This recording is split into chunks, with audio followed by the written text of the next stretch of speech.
Hey everybody, today is January 31st, and today we're going to talk about the stock market. We're going to talk about the upcoming monthly close and where I think the stock market is headed in February. And before we begin, please read the disclaimer. You can pause this video as you read it.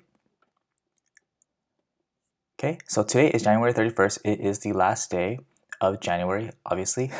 And so what do we have to look forward to February, right? We had one of the most volatile starts to a year, one of the most volatile Januaries that we've had over the last 10 years, right? I think the last time we were this volatile was during the Great Recession, right? I think January of 2009.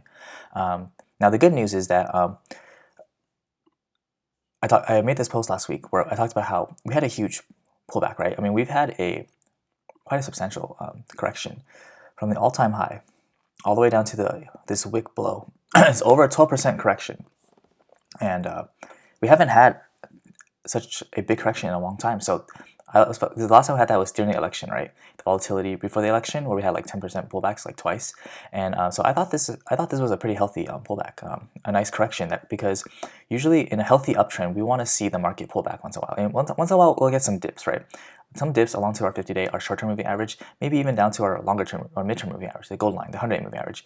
But once in a while, it's healthy to see pullbacks or that are much deeper, like corrections, right, to the 200-day moving average, right?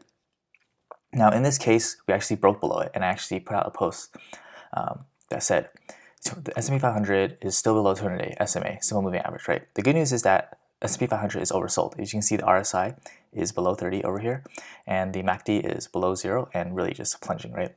And I said that the S&P is oversold and might get bounced soon, but bulls really need to reclaim a 200-day moving average to really confirm an uptrend. Because even though the market is oversold and it could bounce, it could still be a bull trap that pulls back down,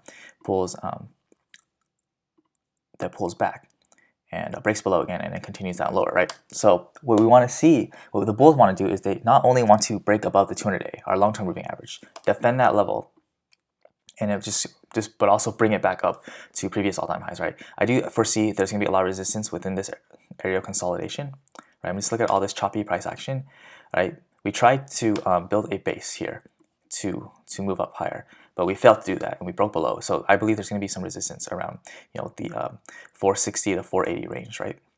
And right now there is a bit of a pullback going into the market closes in 40 minutes, and there is a bit of a pullback. We had a really great morning and afternoon, but right now we're starting to see a plunge in the last hour, right?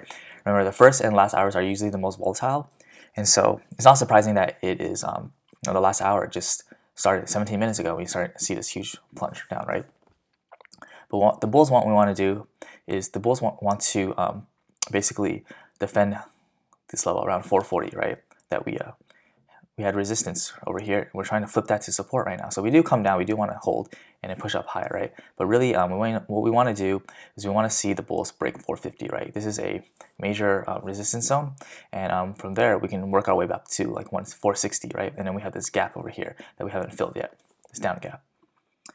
But for now, as long as the bulls are able to keep the price of the S&P 500 above the 200-day moving average, which it is right now, we have to give benefit of the doubt to the bulls that they are going to potentially bring it up, because we've seen the bulls put in some work, right?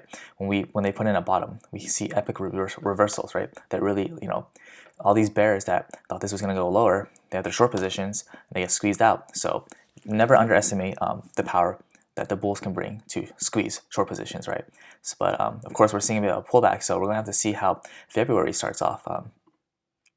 But closing out the month of January, one of the most volatile months in a while.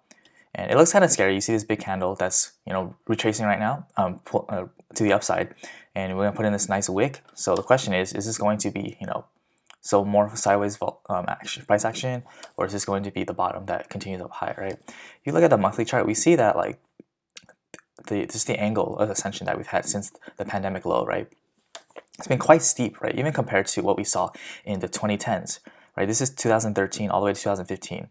Now compare that to here. This is way steeper, right? So the rate of increase, the recovery, not only recovery, but past the all-time high that was lost before the pandemic crashed the market, right? And recovery, we're rising at a pretty steep angle. So the fact that we're going sideways right now is actually a good thing in my opinion, because that is going to not only are people who are in profits, they're taking some of their profits. The market's going to pull back a little bit, especially ahead of Fed tapering and interest rate hikes in March, right? It's also going to keep the bull market in check a bit, right? Because notice how, like, in the monthly chart, and this is the S&P 500, right? The MACD really overextended, right? Also, RSI pulling back from overbought territory, right? So now we're trying to keep the oscillators more into neutral territory, which will give it a much more sustainable uptrend, right? I mean, look at how these oscillators every time it went overbought, it got pulled back, right? And right now we're pulling back again. So I wouldn't be surprised if we do go sideways for a couple months before moving up higher.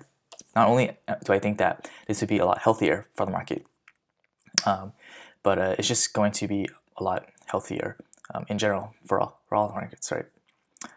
So that's what I'm looking for February. I do think February is going to be a better month, but I do think that in March, when we have the next Fed meeting, there might be a little bit more volatility, right? So that could end up making this whole year pretty much like almost a sideways year, which, like I said, when we look at the monthly chart, look at the S&P, the monthly chart, right? We get something like 2015 where we go sideways for a while. That's not necessarily a bad thing, right? Let the market pause for a while, let the oscillators reset back to neutral, giving us more fuel to push the price of the markets higher without it being too overbought, too overextended, right? And yeah, but for now, at least in the short term, we want to keep the S&P above this line, above the 200-day moving average. And I believe that the Dow right here just got rejected off of it. But if we can poke our head above, it will likely continue up higher. We have some gaps here in the Dow to fill. Nasdaq, of course, has been hit pretty hard due to the impending interest rate hikes and tapering, right? And there's a rotation from tech into value stocks. But the Nasdaq is also trying to stage a recovery nice now. It's still the weakest of the three big indices, still below the 200-day moving average. So we definitely want to see the Nasdaq be brought up to see more upside, right? But right now, the more thing is look at the S&P 500. If we're able to close January above the 200-day and start February above the 200-day, right? Defend this level. If we do pull back, defend the 200-day, push up higher. I do foresee that we will continue this recovery at least until the end of February. And now the only exception is the CPI print in February. If that CPI print is higher than expected, the market might tank, right? Because that might mean that the Fed is going to raise interest rate a lot higher and a lot more frequent. Now, if the inflation CPI print is lower than expected, that's going to be great for the markets, because that means that the Federal Reserve is not going to, or likely will not be, too aggressive in their policies, right? And that's going to allow the markets to have more breathing room to push up higher. Now, let's end with the Fear and Greed Index. There's still a lot of fear in the markets, right? Still a lot of fear in the market, which that means there's a lot of upside before this indicator is telling us that the market is overbought. So still a lot of potential upside, at least back to the previous all-time high, around 480, right? And then we can reassess. But like I said, for now, we've basically, the market is trying to find a bottom after falling 12%, right? Chopping sideways last week, trying to form a bottom. Now we have that bottom formed, at least locally, local bottom, right? Now the bulls need to put in the work and defend the 200-day moving average, right? If we do see a pullback tomorrow, we want to see that 200-day around 442 to be defended, and make our way, break above 450, and then of course these two short and medium term moving average, 50 and 100-day, right? And then we can talk about trying to break through this area of resistance. And then once we hit 480, if we can break 480, then we can have something like this where it just rips up higher, right?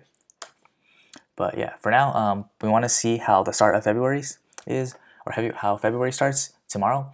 We'll probably do an update video later this week to see.